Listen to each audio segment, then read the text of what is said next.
What's up, everybody? It's the Talking Panda. Welcome to another day, another video. Happy New Year, everybody. We've ended 2023. Woo! I am back. Apologies for this long delay in a video. Without any further ado, let's begin today's video. So, today's video is a little different than my previous videos, and the underlying question that I need you to be remembering throughout this video is this: can a machine ever be truly called intelligent? Hold on to this thought through the entirety of this video. A lot of attempts have been made throughout the years to answer this question. Now, I'm assuming that you've not been living under the rock, and you probably would have heard of the term called ChatGPT. ChatGPT is actually a software that has been designed and is very close to what we imagined artificial intelligence to be. Now, if that's something that is foreign to you, then I believe that you would have heard about Siri, the virtual assistant in the iOS system, or Alexa, the Amazon Alexa. Now, these assistants have been around for quite a long time. When I asked you the question that can a machine be ever truly called intelligent? Now, this question is not that simple to answer.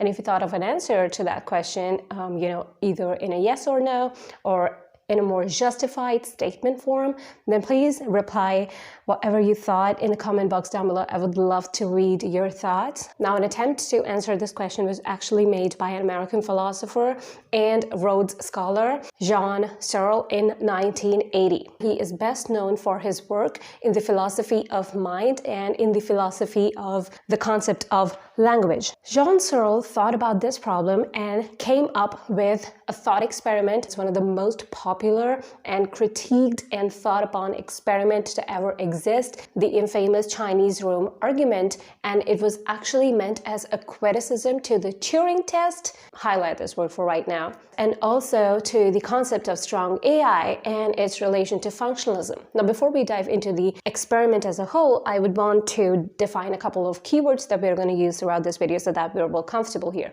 And also a little disclaimer, I want your attention 100% for this video. I want you to imagine that I'm the only important person in your life right now. So don't fall into the distractions, don't click on the notifications, nothing. Now, simply put, the term strong AI here refers to the idea of a mind or consciousness which is similar to a software running inside the brain, which is the hardware. So in this sense, the idea of strong AI is a version of functionalism. And the whole test, the Chinese room argument, is an attempt to show that this whole conception is incorrect. Attention. The Chinese room argument goes as follows. Imagine that you're in a room alone. In that room, there's a basket containing Chinese symbols in it. Now, of course, you don't know what to do with those symbols, right? You don't understand a word in Chinese, but you do understand English. To help you with it, there is a rule book, which is in English, and that acts as an instruction guide to you that helps you to manipulate those symbols into meaningful words and sentences or replies, and that help you to form responses. Responses to what? Now, there are two slots in the room. On one side of the room, there's a slot through which the actual Chinese speakers outside the room could pass on messages or questions into the room. And on the other side of the room, there is a slot through which you are going to issue responses to those messages or questions in Chinese.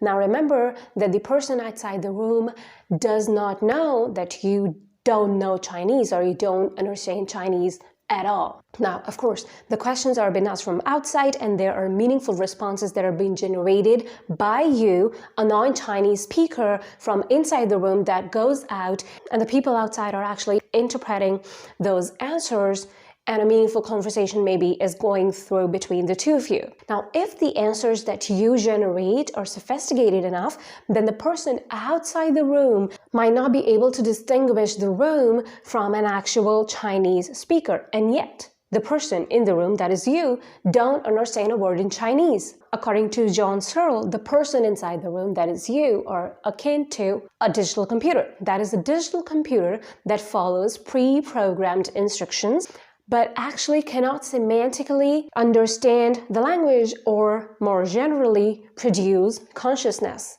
Searle also claims that even if the person inside the room is a good processor of messages and that they are actually capable of producing responses that make perfect sense for the Chinese speakers outside of the room, they still don't understand the meanings of the words that they're manipulating.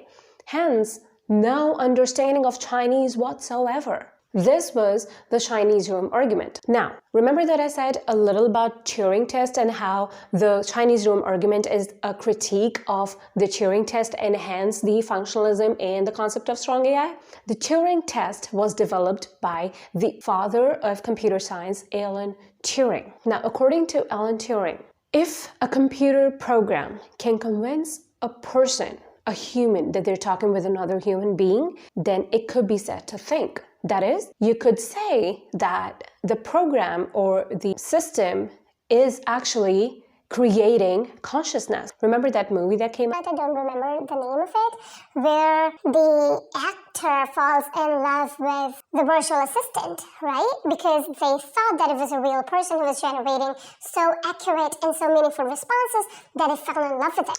But the Chinese room argument, however, suggests that however well you may program a computer or a software, it could never understand Chinese. It only stimulates that knowledge, which isn't really intelligence. But then again, we come to the realization that humans aren't that intelligent either. So now the program enables the person inside the room to actually pass the Turing test, but they don't actually understand a word in Chinese. Now, this whole thought experiment, that is the Chinese room argument, it claims that no matter how advanced a machine is made, considering the programming of it, it could never reach the level of mind or the consciousness that humans actually possess. Now, of course, there have been many counter-arguments against the Chinese room experiments throughout the years. For example, although the person inside the room does not understand Chinese, but the system as a whole does, where the system comprises of the room, the person, and the instructions. Why? Because the system replies. They're actually generating meaningful responses, which are in Chinese, although you don't get a word in Chinese, right? Now, another counter-argument is that although the person inside the room doesn't understand Chinese, but it is humanly possible to build complex Chinese rooms which are similar to the human brain. For example, robotic responses, right? Finally, there have been rivers of ink written about this thought experiment and how it defines our thinking, consciousness, and a lot of other things related to artificial intelligence and intelligence in general. What does actually mean to understand something? And can we actually define that rigidly without even understanding what consciousness is? Of course, when we talk about these thought experiments and, we are thinking of what the underlying meaning to that suggests to us, and also how we can build upon that existing knowledge, right? I think these thought experiments actually are the underlying feature of science, right? Because without these, of course, we can do theoretical stuff, we can do experimental stuff, and then we find a correlation between the two, how the theory meets with the experiment, and if the experiment actually justifies a particular theory or it opposes it, what new could be derived from it, and what are the meanings of the experiment if it hasn't been theorized before. In my opinion, thought experiments like these help you to elevate yourself from the existing knowledges and allow you to, tiptoe into the jurisdictions that are not quite visible. So this was all about today's video. Let me know what you think of this, and if you think in favor of this argument or if you're critical of it, I would love to know it. I think the future is very exciting. So with that, this is the first video of 2023. I'll see you very, very soon. Hit the like button if you like the idea, this thought experiment, and if you want me to do more of these kind of videos. With that, goodbye. Have a good day.